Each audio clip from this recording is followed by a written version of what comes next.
Old Piss Nips and McGee over here. Good old Piss Nips Ball Gaggling McGee. I mean, hello. All right, so Weeblets, light novel readers in every phase in between. I am Zach. And I'm Shawn. And welcome to Low-Key Weebs. Today we are going to be getting into the manga Kaiju number 8, not 5, so we're all on the same page. I'm proud of you for remembering the number. He gets there eventually.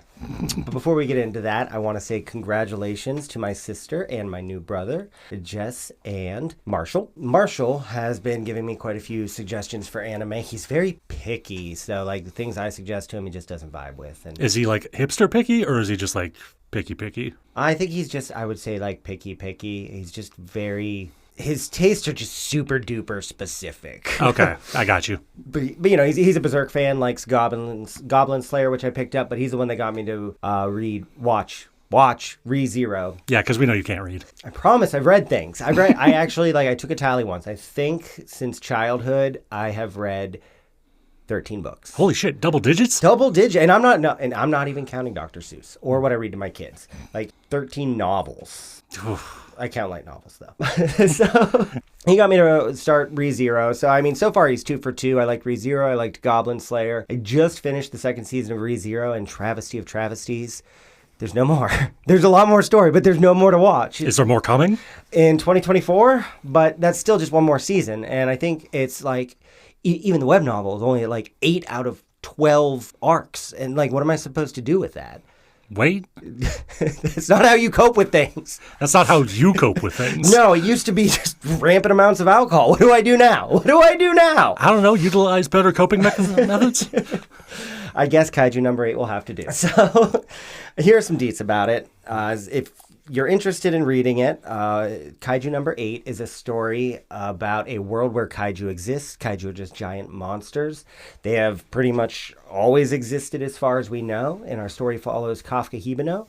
He is a 32-year-old who had since childhood wanted to join the Kaiju Defense Force, and he failed out, and now he does cleanup. They cut up kaiju bodies and repurpose everything. When a younger guy joins his team, his cleanup team, he ends up asking Kafka, why he didn't join, why he ended up quitting.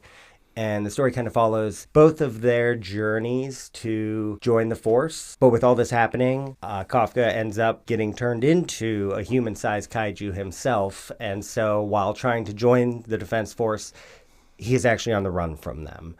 The art is top tier. Stylistically, I really love it.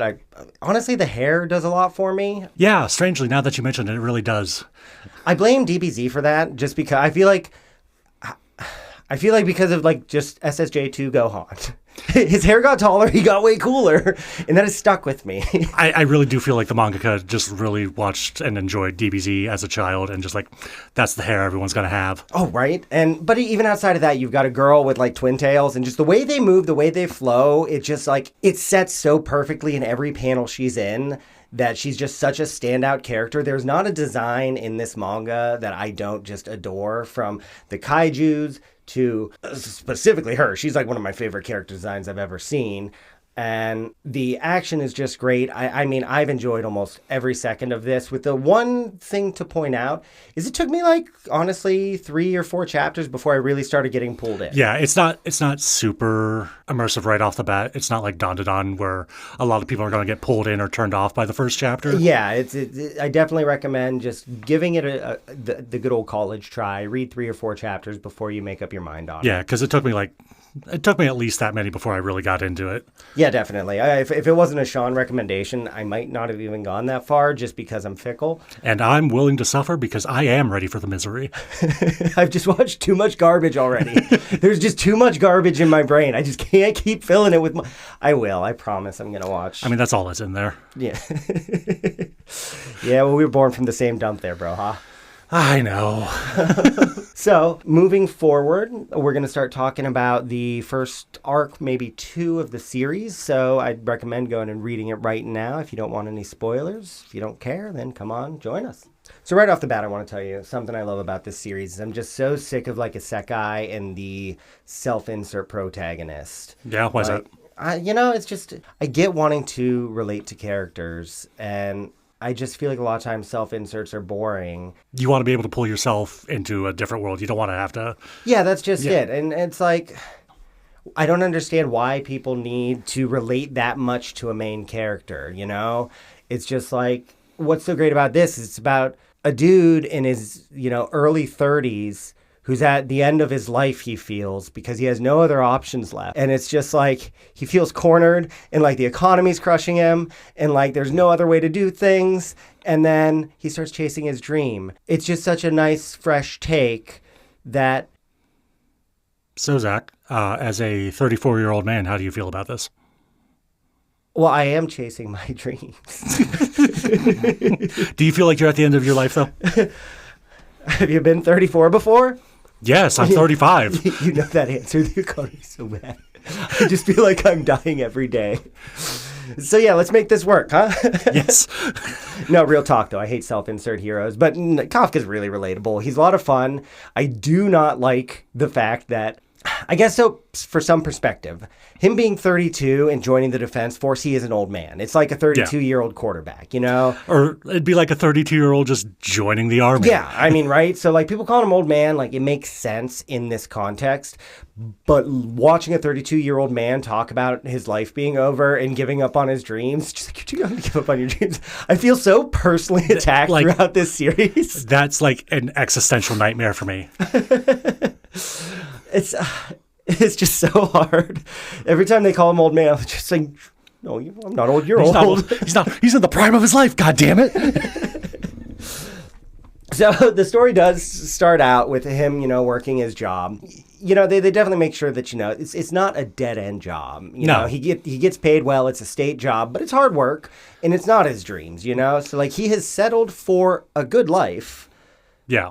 But not the one he wanted. It's tangential to what he wanted. He's still like involved in the industry, but he's not like, it's like instead of being on the football field, you're the trainer. Yeah, right. It's actually like a reference to like FF7, It's like Cloud never joined Soldier. He just took a dead guy's sword. That's where Kafka's at, He didn't quite get to Soldier, but... That's going to be a hell of a plot twist at the end. He sees his friend when he was younger, him and a friend, Mina, who's now 27. They said they were going to join the Defense Force together when a kaiju ruined their town. He lost his game save, the important shit. She lost a cat. Oh, man, losing a kitty's terrible. It started with cats, too. Let's see where it ends up, huh? So they decided they were going to join the Kaiju Defense Force when they were younger, and he just kept failing. But she made it, and she is one of the best members, period. Yeah, she's top tier, almost no one above her. And so they're watching, at the very start of it, they're actually watching her team take down a kaiju, and they're just like, him and his team of cleanup is just like, oh gosh, they want this done in a week? Yeah, it's just like a massive mess, like blocks wide. Oh yeah, well, let alone just like the size of the kaiju itself. And so when they do this, you do get a lot of like world building pulled in right away. Yeah. And this is why it's kind of a slow build, and that payoff is worth it, because like when they're like they're already talking about how like these guys are working behind the scenes. They don't get praise, and you're seeing that the people who kill the kaijus get all the praise.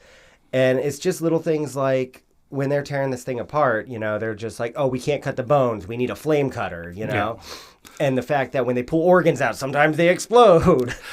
Which they do make explicit mention of, and Kafka talking about how he really hates having intestine duty. Yes. Or in this case, I mean, you might as well just call it shit duty, because that's where it all winds up anyways. Oh, and that's just it. They put him on intestine duty, and they just blur everything out. But where I'm surprised they didn't go when they first mentioned that is like, what do you think kaiju eat? Oh my God, yeah. Like, as soon as they said that, I didn't think poop. I was thinking, like, he's just dealing with straight human remains. And they didn't go that route. I was kind of surprised. I didn't think about that. That could have taken this manga in such a dark turn. I mean, it does. I guess it doesn't go nearly that dark, where they're just, like... It can get bleak, but it doesn't get, like... shoveling people out of shit. Yeah, right? I'm glad that's not where they went, honestly, because I was just like... Ugh. But, having said that, someone out there right now is typing up that fan fiction. There's a fan fiction for everything, bro. Yeah, but you put it out in the universe, so now someone has to type it. Anyone who takes this from me, please don't give me credit. I don't want it. So, we start to just get to see what Kafka's life is like. He's living that, like, the standard bachelor in his 30s. He's got beer cans everywhere, kind of trying to justify his life, watching his, I guess, lost love that was never a love, being successful and interviewed on the TV, just being sad about it and getting drunk about it. Yeah, because she's out here crushing life, living his dream, and he's... And he's just like trying to justify it, which again, I am not insulting him because he does have a good paying state job. He does live well. He is a public servant, and I appreciate any of you who are public servants or do the hard jobs. Especially any of you like him who come home covered in shit. Oh, God, yeah, right? Coming from a guy who works with plumbers and has done some plumbing, I can swear by you people. I support you all. But, it's still hard to watch somebody else live your dream that you promised you would do that dream with together. Right? Just knowing just nothing but empty promises. He's just your average man. Zing. So the next day, they end up getting a new recruit. His name is Reno. He's a young 18-year-old who plans to join the Kaiju Defense Force. So if you're keeping track, he is 14 years younger than our main character. I was never keeping track, and I didn't know why you brought that to my attention. Now I'm just sad and lonely. How can you be lonely? You have a wife and child. I can be lonely however the damn well I please, Sean. Fair. You don't know me. Maybe I sleep all alone every night. I don't know. You don't know. So when Reno shows up, one of their coworkers Reno says that he plans to join the Kaiju Defense Force. One of the coworkers is just like, oh, our boy Kafka. He went ahead and he tried to do that, right? And Reno's just like, well, why did you quit? And Kafka's just like, you just can't cut it sometimes. You'll understand when you're older. And Reno just doesn't even let him finish. He's like, I'll never be like you. I'll never understand you, and I don't know why I would ever want to. He's just like, oh, okay, bitch. Like, he's like a real mouthy teenager, but he's got a point. Well, no, and even then Kafka's just like, no matter what I say, I come out looking like a bitch in this situation. Yeah, he does the smartest thing possible and just moves on. Already, like great character growth. Right. It's just like Kafka knows when to shut up. It's beautiful. So they end up, it's great because they're like, Reno, new guy, you're on shit duty, or intestine duty, which is, shit duty. And I am spelling that shit duty, as in, it's a redundant statement, but I'm a child. And so, like, Kafka's like, yeah, sirs, you're right. They're like, you too, Kafka. He's like, what? I was just on it.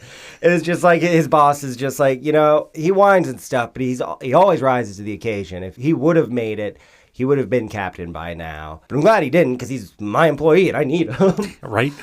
And I've been there. I've definitely had staff where I'm just like, dude, you deserve better, but don't ever leave me. Exactly. You deserve better, but I'm never going to promote you. Not even ever going to promote you. Just like, I will never give you a reference. No, I always do, but I don't want to. I cry as I write referrals. It's terrible.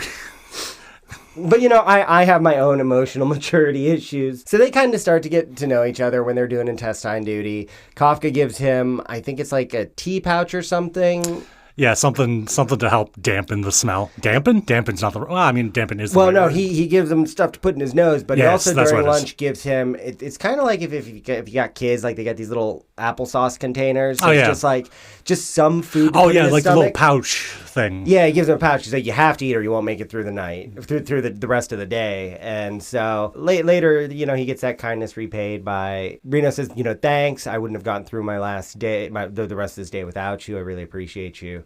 And then they get attacked by a Yoju. Which is just a smaller monster, not kaiju sized. It's more like the grunts of the kaiju. Yeah. This was creepy. It's kind of like a mannequin with really creepy eyes and just big teeth. I couldn't even tell you what it reminds me of. It feels a little Donnie, honestly. Yeah, it does. Like that first kaiju does. The little one is totally scarier than any of the other ones we saw, honestly. This one, like, haunts my nightmares. But so it goes, it's about to eat Reno, and Kafka just jumps in and plows him out of the way. Because he might not be on the Defense Force, but he's sure as shit gonna act like it. He tells Reno to run. Reno's like, no, I can't. He's like, what the fuck do you think you're going to do? You think two of us is going to make any difference? Run, get help. Get help, go live your dream. I can't, but you can. Yeah, he's just like, I've already got 2 feet in the grave. I don't think he says that, but I feel like that's what he's saying. I mean, that's what, reading between the lines. 100%. That's what I would say. I'm essentially dead. You've got your whole life ahead of you. Wheel me into the nursing home, damn it. And so Kafka's just like, it's not supposed to be this way. And he's thinking back to his childhood and thinking back to Mina and where she is now and that he's going to die. And then Fucking Reno comes back. it hits the Yoju with the stop sign. Which, as a wrestling fan, I adore. It does have a little bit of that wrestling vibe. And then does. they're about to get eaten. And then it just gets riddled with massive bullet holes. Oh, yeah, just obliterated. And Mina came to the rescue. Mina and her big-ass kitty. I can't help but wonder if she's got the big ass kitty, like if she just like recruited a cat specifically for the sake of vengeance for that little, what was it, a tabby cat? The little calico. for her little house cat growing up. So yeah, now she's got a massive tiger that at some point she rides on, and it's just like it shows her and her whole team. Just like it looks like a freaking like, I mean, if it was Sans Tiger, it's like your classic indie rock band. Yeah. I guess even with the like that whole panel, it looks really cool, but it's just like straight up just looks like an indie rock band, and that's how you get to meet everybody. Yeah, it could look like a poster you hang up on your wall as a teenager of your pretentious indie rock band. But I would hang it up as a pretentious manga fan. Not even pretentious. I think it's too mainstream to consider it pretentious. But what do I know? I'm a simple man. So everybody's saved. Next thing we know, they're all in the hospital. Well, they're not all, just the two of them. Just Reno and Kafka. Yeah, so I mean, they got a little messed up. I think Kafka had some broken bones. Yeah, it's not. Yeah, he has some sort of broken bones, but it doesn't really. I didn't pay much attention to that part because soon we get overtaken with that by a. What would you call it? I don't want to call it a kaiju. They do, though, call it a kaiju. It is a kaiju, but like it's just like a small flying larva looking type deal. A tiny Jew? Nope, that came out wrong. Nope. I apologize immediately. I disavow that. But yes, no, it is a small kaiju. We're gonna stick with that before I open my mouth and put my foot back in. It just looks like a tiny insect. And it just throats Kafka. It just forces its way into his mouth and down his throat. And then he turns into a tiny man-sized kaiju. Well, not tiny man-sized. He's a tiny kaiju. Tiny by kaiju standards. I need to stop using size words. They don't work. He is a man-sized kaiju. And if I may add, like, I think this is where he gets the name Kafka from, because I know you're not a reader, but I remember back in high school reading Franz Kafka's The Metamorphosis, which is about a man who gets turned into a giant insect. That is a nice touch. I will remind you, I've read 13 books. Is one of them The Metamorphosis? I don't know what that word means. Exactly. It is exactly what Kafka does in The Metamorphosis. No, wait, that's not a character in The Metamorphosis. That's Gregor Samsa. Sorry for this aside, folks. Yeah. I'm sure you didn't come here for English lit. You're the smart one. But anyways. It is a nice call out, like, if it is true. I mean, did you look that up, or? Oh, no. Like every red-blooded American, I'm just blurting things out I believe are true into a microphone. Hallelujah, brother. Just prior to this, also, like, Reno and Kafka were talking. Reno, thanked him, and Kafka thanked Reno, and Kafka said, I am going to try to join the Defense Force, because they had just raised the age limit that you can apply if you are under 33. Because they're desperate for people. Because, people keep dying because they're fighting fucking kaiju. And then, that is a bit of an issue for survival rates. So the biggest issue with this is that being on the Defense Force and being a kaiju, they don't really match up. It's, you don't leave that on the resume. No. And so an old man sees him turn into a kaiju. They're all freaking out. Kafka's freaking out because he's like, what's going on? Reno's freaking out because he's like, you're still Kafka, right? And Kafka's like, we got to run. The Defense Force is going to murder you. And like he goes to open a window and just throws the whole wall of the building out. This section of the manga is fantastic. The art style switches up. It goes from being like, regular serious to like over the top outlandish comic expressions. It's really great. Like Kafka at one point just like holds both of his arms up towards his chin because he's shocked, and it's just like your straight up pose of just like a schoolgirl being startled. Yes. It's just like this whole scene, he's just so shocked, and how Kafka copes is just like by being outlandish. At one point he's just like, no one will make me their bride now. And Reno's just like, no one was ever going to make you their bride. Right? And then he brings up the fact that he has to pee, but as a kaiju, he doesn't have any junk, so he's just imagining himself peeing out of his non-existent nipples. It's just like this whole scene is just super outlandish. He's shocked. He doesn't know what's going on. Nobody knows what's going on. He's transforming randomly. He goes all Ridley Scott and just starts getting a little tiny mouth that just eats a crow for no reason. Yeah. And he doesn't know how to stop it. It's just like a really fun scene in an otherwise like very serious manga. You know, usually like you're dealing with life-threatening things. And this is just like, I mean, this is just like puberty. He's just like, my body's changing in ways I don't understand. Right. And it's a little worse. It's a little worse, just a little bit, like having a skull for a face. But yeah, the major tone shift. I love it, real quick, hot take. Having a skull for a face is not as bad as uncontrollable boners, okay? Valid. Yeah, very valid. yeah, I could give a skull is like scary. Boner in the wrong situation is predator, you know? Yeah, like I could give a presentation back in high school with a skull face. 100%. It wouldn't follow you for the rest of your life. You might be able to shake that one off. It'd be a cool party trick. What are we talking about? The boner? No, the skull. Okay, I got you. We're on the same page now.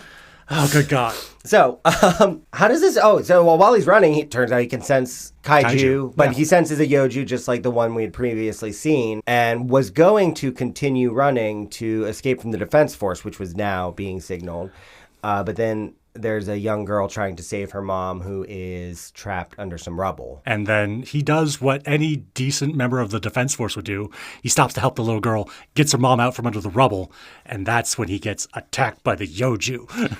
I love this scene because he's just like, I can't stand to hold back now, and he just punches it. I am a big fan of punching things in anime or manga or anything. It's just like when your jam is just punch, like Gone Freaks from Hunter x Hunter. Oh yes, is one of my favorite characters of all time because like just a quick sidebar with this, they have one of the most complicated power systems in anything. I still don't understand it. It is very complex. It is very intricate in how it works. There are so many explanations. And Gon, through all of this, is just like, I'm going to use rock, paper, scissors.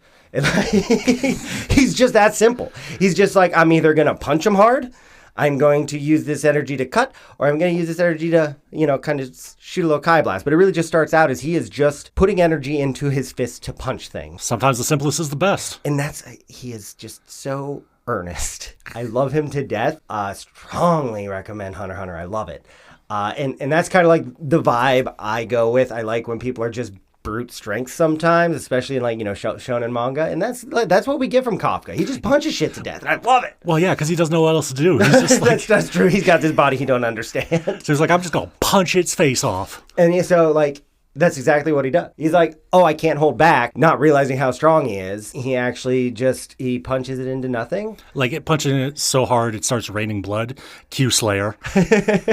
And the tonal shift is so fun, too, because it's just like he was just freaking out, just all this weird, cutesy, funny shit going on, and then all of a sudden, he's just like looking up at an actual rain of blood. Yeah, and it shows exactly what his boss on the cleanup crew said, like that he would rise to the occasion. Yeah. And he does. Something I love about this manga is that like all the covers are all really great. They do a lot of color chapters, or a page here or there, not full color. And like that scene was color. It looks so good. All of the covers of each chapter looks so good. His overall framing, all of the shots, these panels, I just feel like they all hit so hard throughout the story. Even when it is being comedic, it's just the whole layout of every chapter is astounding. Yeah, him staring up into the sky as blood rains down on him. Heavy. Pretty fucking metal. It is. It really is good. But let's not forget the adorable part. Oh, yes. To the little girl. What does he say to her? I can't remember. I think he's just like, you're safe now. The Defense Force is coming. I'm leaving. You'll be safe now. And then goes to run away. She's like, thanks, Mr. Kaiju. Thanks, Mr. Kaiju. It's just like, oh, that's sweet. She's learning not all kaiju are bad, which could be bad for her own person. No, 100%. You don't want to teach a 3-year-old that some kaiju are nice. That is right. Just... But we're not looking for that. We're just looking for the fact that Kafka gets a little thanks out of this. So, flash forward 3 months. Kafka can hide his form, and he can sort of turn. on paper, he can turn back In into theory. a human. But he has been Dubbed Kaiju number 8, hence the title. So yes, they have affectionately called him Kaiju number 8 because he's the 8th Kaiju to show up this year. Yeah, the ones that like register on their scale. Yeah, the 8th like significant Kaiju to show up. So he's just still doing his job though. You know, it's Reno shows up and sees him eating, and his face is all skull and scary, and Reno's just like, bro, what are you doing? It's like, you're out in public. You're gonna get killed if they catch you. And he's like, oh, I'm getting real good at controlling it, and like kind of switches his face back, except his like whole jawline is still bone and gnarly. And so Reno's just like, are you sure you want to try to join the Defense Force? You know, like you're gonna be in the Dragon's Lair, and if you turn, they'll murder you. Yeah, but at this point, our boy Kafka is like, he's committed to the dream. Oh no, he's like, I got this. Look, I'm so good at staying transformed, and his jaw has still not turned back.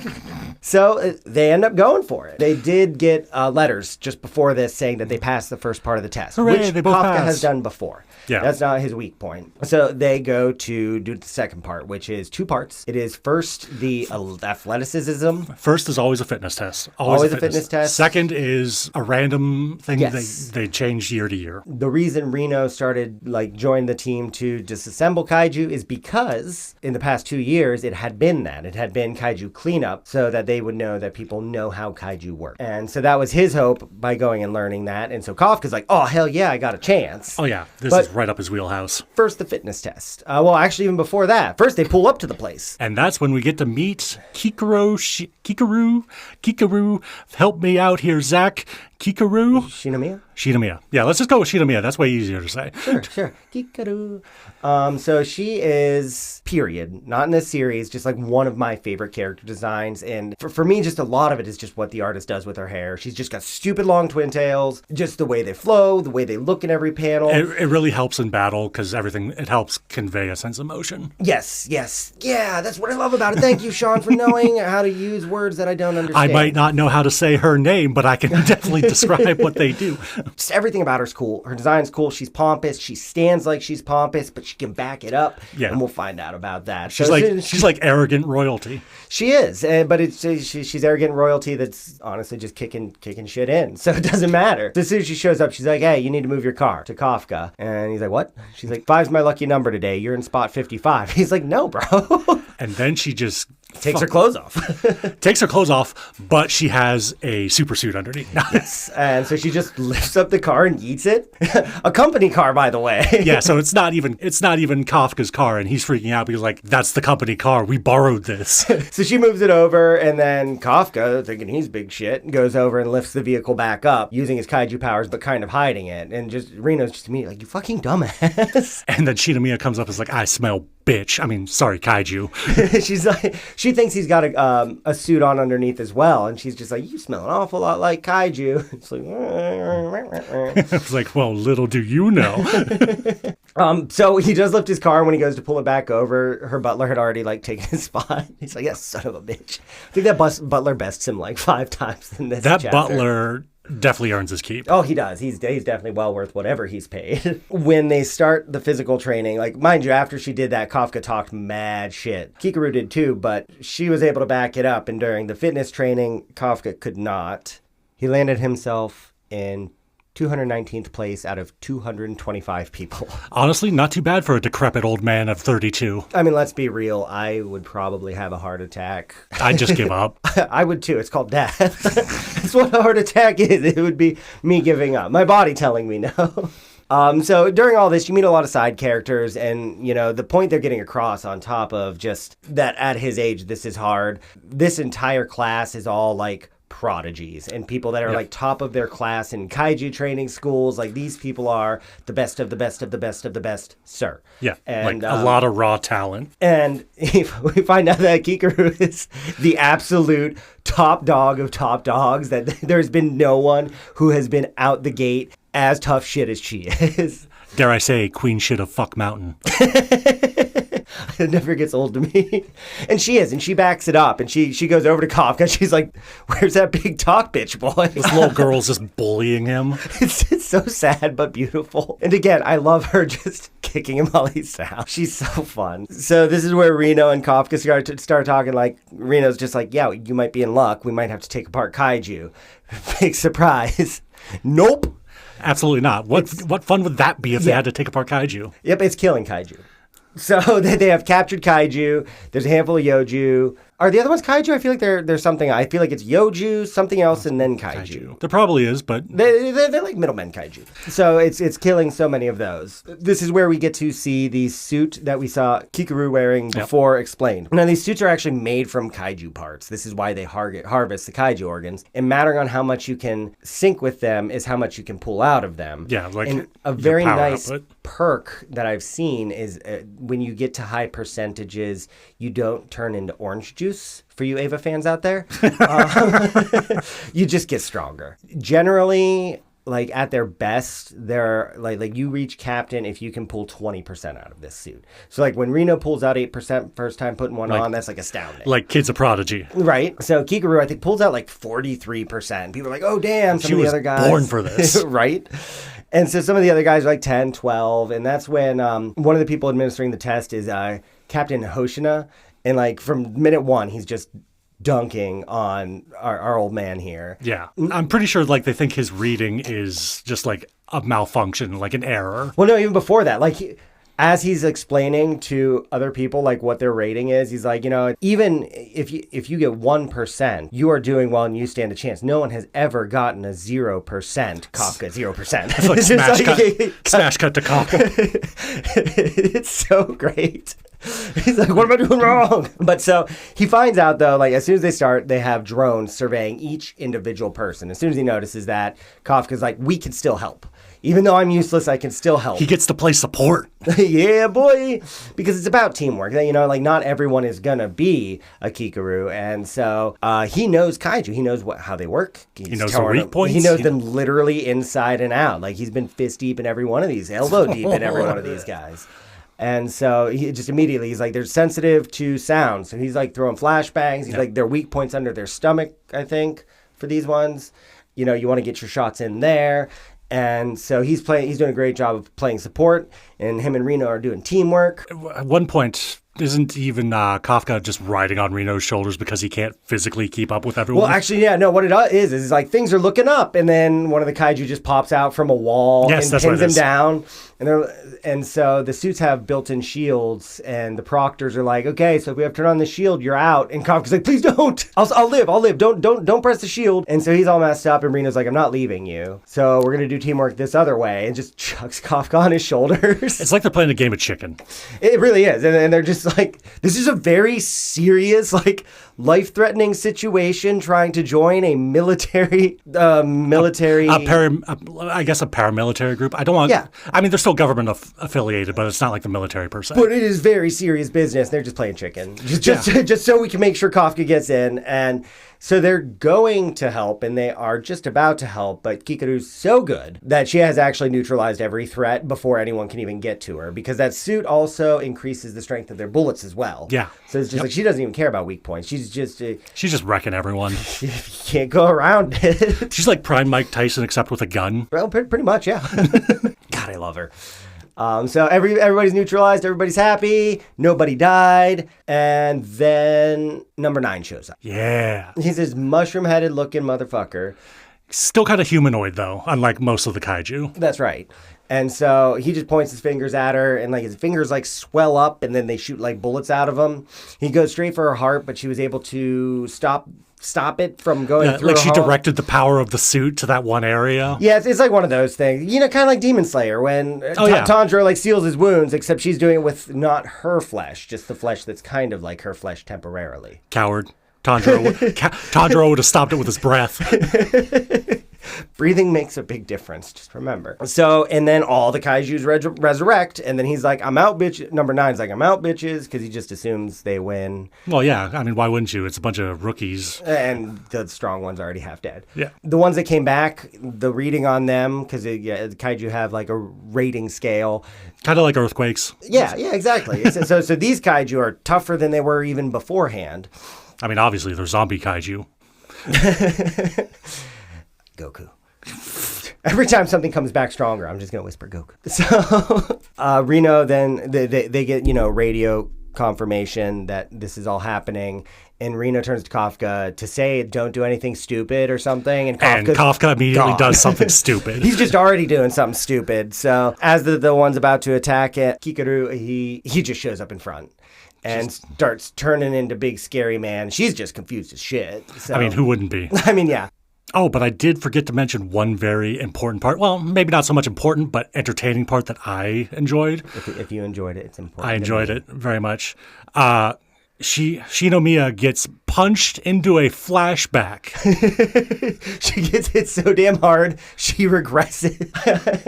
And it's literally just her dad. Conceptually, yeah, that is beautiful. It's such a fantastic way to go into a flashback. No standing and like wistfully remembering. No, you're getting blunt force trauma to the dome into a flashback. You get concussed into another time. Which basically is just her dad being like, you have to be the best. Even though you're at the top of your class, you need to be better. Basically being the dick anime dad. Yeah. Fun fact for any Gurren Lagann fans, he looks almost just like Lord Genome. And for those of you who don't know this, who have watched Gurren Lagann, or for the ones who haven't watched it, his actual name, he is known as the Beast King, but his actual name is Lord Genome. Genome? Is it spelled like DNA genome? Genome, but that's not the important part. That's not the important part? No. His name is one word. It is not Lord Genome. His name is Lord Genome. Lord is not a title. That's part of his name. And it took me 4 watch-throughs before I realized that. That might be the whitest thing I've ever heard. He looks just like the dad in Kaiju number 8. But he does not have a heart of gold. But yeah, so she flashes back to her dad. Her dad's being a hard ass. He's clearly a scary leader man. But we snap back to reality. It's not funny. I don't like you. So Kafka, my man, he's here to help. That kaiju starts sending laser beams. And you know what he does? He punches them away. And then the kaiju goes to punch our man Kafka, who's now full kaiju body suited, and he punches back. So a giant fist meets a human-sized fist, and what happens? He punches the fucking skin off the kaiju. The flesh just splits. And then you know what happens after that? What happens? Tell me. I'm on the edge of my seat. Tell me. The bone shatters. Or does the muscle split? Everything shatters. He just shatters this thing. First he shatters one layer, but the punch is so hard that everything continues shattering shit. And then eventually this thing's no arm. It's dead. He's blown away. And the people back at base are like, there's a kaiju that's a 9.9789. What is the actual number? I think like a 9.8. 9.8. You were so close. Which makes him a Dai Kaiju. And again, throw out to anyone who likes Gurren Lagann for Team Dai Gurren. Because Dai just means big or great. So he's a great kaiju. Just like Team Dai Gurren. Oh, God damn it. You will watch that show. You will watch it, and you will like it, and I don't care one way or the other. I fucking suppose. Yeah, what else are you going to do? Nobody likes you like I do. Oh, yeah. So now, we've got a Dai Kaiju. Everybody's safe, though. So he hides. They hide Kikaru. The actual Defense Force shows up to protect everybody. He lucked out because Kaiju number 9... jammed all the sensors. Yep. So nobody knows that Kafka's bad except our boy Captain Hoshina. He's got some insight into it. He's like, yeah, he doesn't Kaiju number 8. Yeah, he doesn't actually see it, but he sees some connections that make him link Kaiju number 8 and Kafka in his brain. Which checks out. We do have Mina visits him in the hospital. We now know that Kikaru is not going to out Kafka. Nope. She appreciates him saving her. And Mina acknowledges Kafka for the first time. She says, thank you, you did great. And Kafka's like, what up? He's like, notice me, senpai. And she noticed him. He's been trying for that from the get-go. Everyone did end up graduating. But you don't see Kafka in there. So they're doing like your introduction graduation speeches, but Kafka did not pass. But Captain Hoshina? Hoshina, wow. Now who's bad with names? I might cut this. Nah, I'm always bad with names. Don't now who's bad with names from me. I need your advice on every single name we say. I mean, I had to point it out because this is the first time I feel like I've really... Yeah, you're so frail that you're wrong once and all of a sudden you need to prove you're right again. All right. Yeah. Were you talking to my therapist? I mean, I do know him. So, everybody else passed except for Kafka, but Kafka is kind of like a lower rank, I guess. He's a cadet. He's a cadet. They let him in, kind of, but he wasn't allowed to be in the first meeting because he wasn't a high enough rank. So when they invite him in, he ends up calling Mina by name instead of by her rank and title. By her rank and title and last name. He calls her by her first name, and she's just like, 500 laps, bro. But secretly, she likes it. She does. She smiles. It's the first time that Captain Hoshina has seen her smile, I think. Yeah. He's like, did she just smile? And so this kind of ends out this arc with the captain kind of saying like, hey, you know, like his front is that he wants Kafka on for comic relief because he's great for that. Yes, obviously. Especially playing chicken and stuff. But he's also just like, he opened... He's got very squinty eyes throughout it, like Brock. He's that anime character that always has their eyes closed. And so he opens them wide. He's like, "I've got my eye on you," because he knows that something's up. And that's just creepy as shit. And so like that's our fade out for this arc.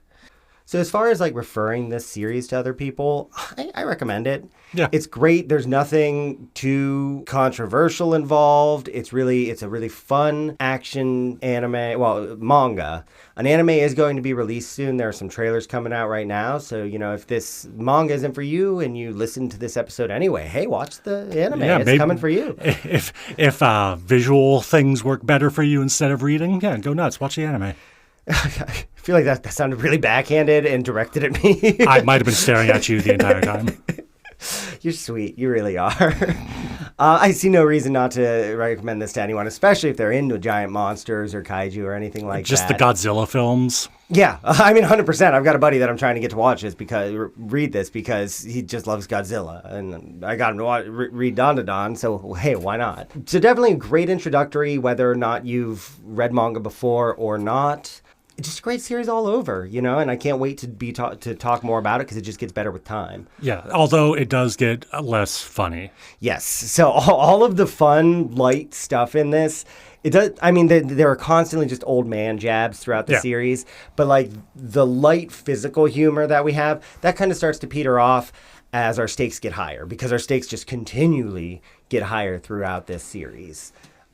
Which is, you know, it's good and bad. I enjoyed a lot of the comedy, but I also do love that slow build into end of the world stakes. Yeah, right. And there's no time for comedy then. I mean, there's no time for comedy then. Okay. Throw out to Gurren Lagann again. They are in a decisive battle. Kamina jumps out of his robot, smashes on the robot of the other main character, Simone. And he's like, open up, and says, grit those teeth, and punches this little motherfucker in the face. Oh, yeah. In the middle of a giant robot battle. Oh, yeah. And that was everything. I guess you're right. You did make me watch that clip.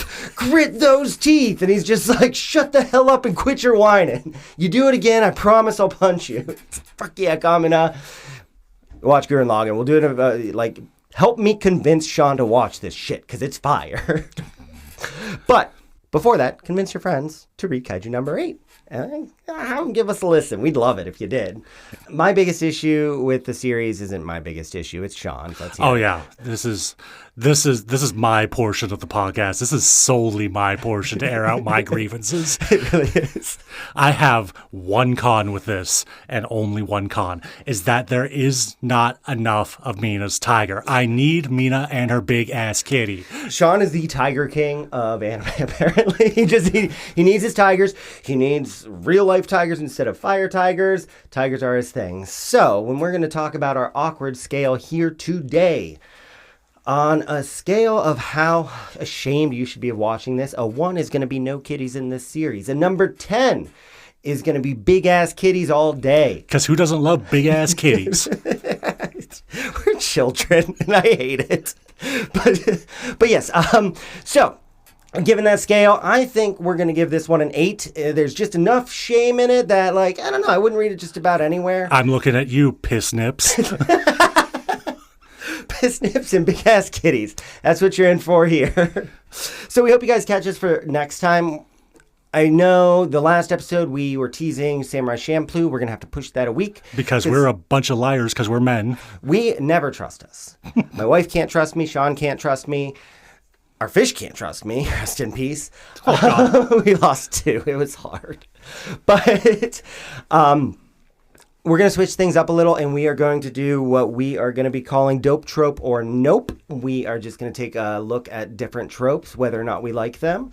If we think they're good, think they're bad, talk about a bunch of different anime in one episode. I'll probably give some spoilers first. So the next episode we do, we're going to be taking a look at one of my favorite tropes, and that's tournament arcs. Oh, fuck yeah, tournament arcs. So, like, this is literally just going to be dedicated to Sean talking about Yu Hakusho, but that's okay. We were due for that episode anyway, so please come and check us out for that. If not, after that, we are going to be doing Dawn to Dawn, part 2, which is, like, I think the arc we're going to be doing is the Acro Silky arc, if you know what that means. If you know, you know. If you don't, come anyway. Yeah, tune in and find out what the hell it means. Followed by Samurai Champloo, which, if I haven't said it before, is astounding, and even my wife liked it. So that is the highest praise. There's none higher. So until next time, it's time for you guys to stop arguing about who Best Girl is. Time to put away your watercolor painting of Miner's tiger. It's time for you to turn over your kaiju form Kafka pillow. And until next time, guys, let's keep it low-key, weebs.